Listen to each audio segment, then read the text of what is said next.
I'm Travy P. This is the Corduroy Breakdown.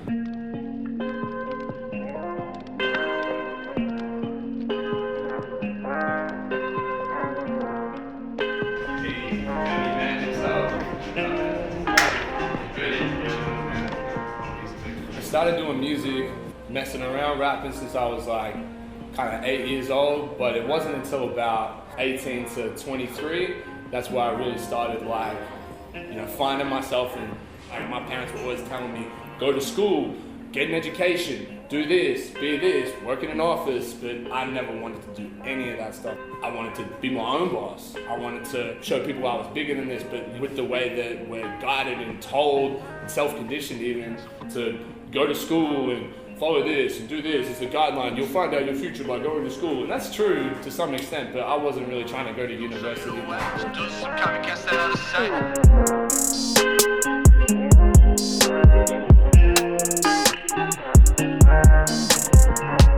Making another project, it was like something I wanted people to really feel it was me. But I took just over a year off. I was living in Mascot at the time, and I lived with my two good friends. Like I lived with my best friend IE, and I lived with he's definitely my friend, but he's more of a big bro and a mentor as like solo. He'd always tell me lots and lots of good advice, and he was the one that told me to go back to what inspires you.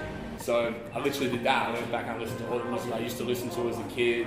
I really, built on everything that I wanted to achieve. And that's what really inspired Corduroy, you know what I mean? Like, for the title, in fact, like, Corduroy is, like, different, like, it's a texture. Like, I actually saw this kid's book, and it was called Corduroy, and my whole branding was based off of theirs. And I was, like, so inspired by finding this one children's book, and I actually remember being read it as a child, and I was like, wow, just another thing that just connected all the dots for me, and that's where I got, like, the whole visual idea, and even the sound idea. It's like modern, but it has like this like golden touch that's like an older structure of songs, how it sounds sonically, even like the high pitchedness and like the playfulness of the beats. We're just trying to capture all bits and pieces and put everything together, so it's just like, it's its own fabric. It's a Corduroy, it's really its own thing. I don't need nobody, only counting on myself. Times the only one that ever turned up for help. Know you've been down, even doubted on myself. I don't need nobody, all I really need myself. I went to Byron Bay. I was still figuring out sort of what was happening.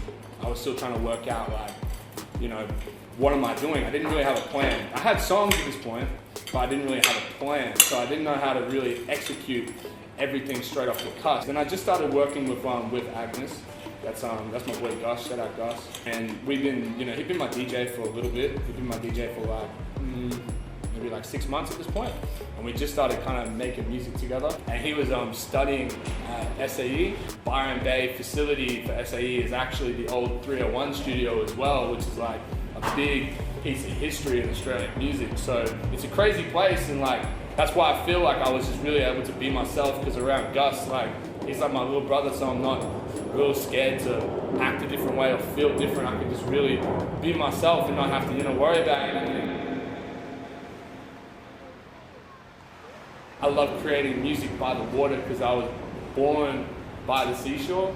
So like, I really find like water just inspires me so much. Byron was a real blessing. I'd never recorded there either, so I think just being inspired by my surroundings and somewhere I've never been just meant a lot to me.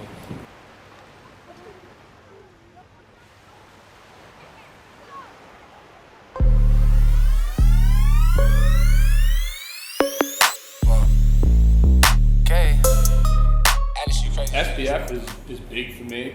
Like, I think a lot of people in Australia don't understand the style of song it is. Mainly because if you don't do something that sounds a certain way, everyone's kind of like scratching their heads like, oh, this is not this tempo. It doesn't sound like this person. It doesn't sound like that person.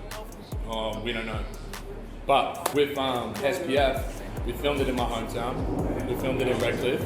The whole thing from start to finish. We made sure that we got like our landmarks in there. That's what I wanted to show people. I wanted people to see that where I come from is not just like some town in the middle of nowhere that no one cares about. It's not where you're from, it's what you do. So that's really what I was trying to like implement to people and just like put on for my hometown because, I want to shed some light on it because not a lot of people are out there shining light on it.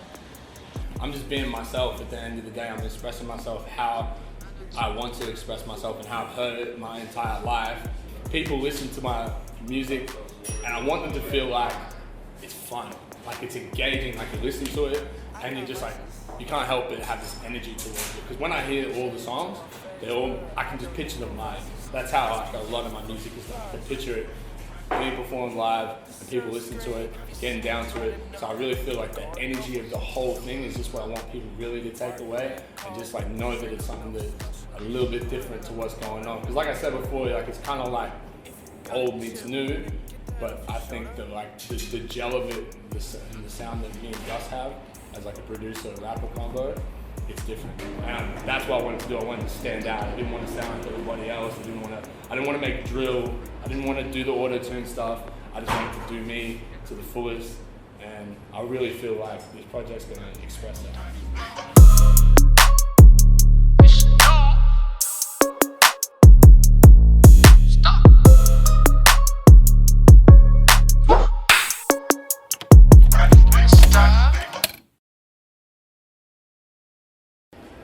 These pizza bagels, I would kill for these. I would kill a small baby to eat one of these. They're very good.